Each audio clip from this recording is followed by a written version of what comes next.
Sejarah pendidikan jasmani. Zaman primitif, evolusi manusia diawali dengan gerakan dan perkembangan Homo sapiens, makhluk yang berpikir sebagaimana terbesar tergantung pada aktivitas otot-otot. Zaman kuno. Dua kebudayaan kuno yang masih tetap bertahan dan masih tetap hidup adalah Cina dan India. Sukar sekali melukiskan sejarah kedua kebudayaan tersebut karena harus menjangkau waktu yang jauh ke masa lampau. Zaman Greek. Jika Sumeria merupakan tempat kelahiran, maka Greek mencapai kedewasaannya. Tak ada bangsa lain sebelum maupun sesudah zaman Greek yang meletakkan tekanan yang kuat, tidak hanya pada intelek, pada perkembangan dan kesempurnaan jasmani. Pendidikan Romawi tampak lebih sederhana dan lebih disesuaikan dengan kebutuhan negara jika dibandingkan dengan pendidikan Yunani. Roma yang pada awalnya adalah negara petani mengalami dua masa yang masing-masing berbeda, baik tujuan maupun alat-alat pendidikannya. Abad gelap. Keruntuhan Kekaisaran Romawi tahun 476 Masehi yang sudah berlangsung selama lebih dari 1 abad, memulai datangnya abad-abad gelap. Kebudayaan terhenti selama 1 periode dan pendidikannya tak teratur lagi. Pemerintahan pusat hancur dan ekonomi tak memperoleh kemajuan. Abad pertengahan. Ada 2 kekuatan yang berkembang selama abad pertengahan yang mempengaruhi kebudayaan dan berakibat buruk bagi jasmani. Keduanya tumbuh dari kekristenan. Pada saat keruntuhan Kekaisaran Romawi, gereja melihat kesempatan yang baik untuk memberikan apa yang dibutuhkan rakyat Romawi. Zaman feudalisme dan kastria. Feudalisme sebagai cara hidup terdapat dalam abad pertengahan yang timbul dari kekecewaan setelah jatuhnya Romawi. Semua kehidupan politik, ekonomi, sosial terpusat pada feudalisme. Hanya ada 2 macam profesi yang terbuka bagi anak muda kelas sosial tinggi, yakni jadi pejabat gereja atau jadi kastria. Zaman Renaissance atau kelahiran kembali.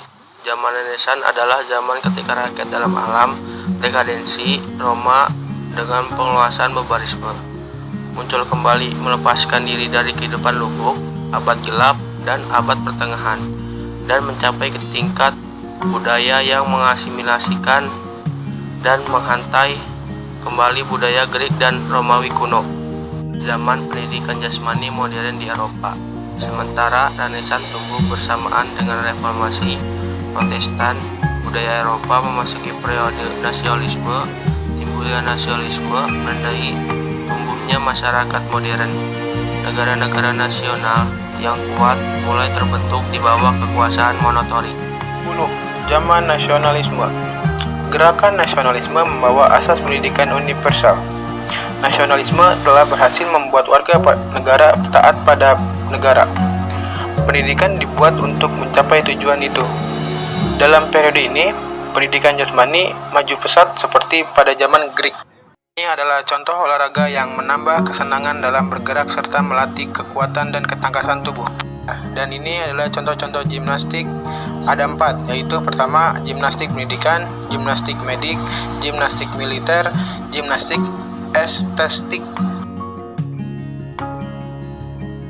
Sejarah olahraga internasional. Asal mula olahraga tidak diketahui secara pasti dalam sejarah, tetapi bangsa primitif melakukan olahraga dan permainan seperti yang ditafsirkan oleh para ahli antropologi.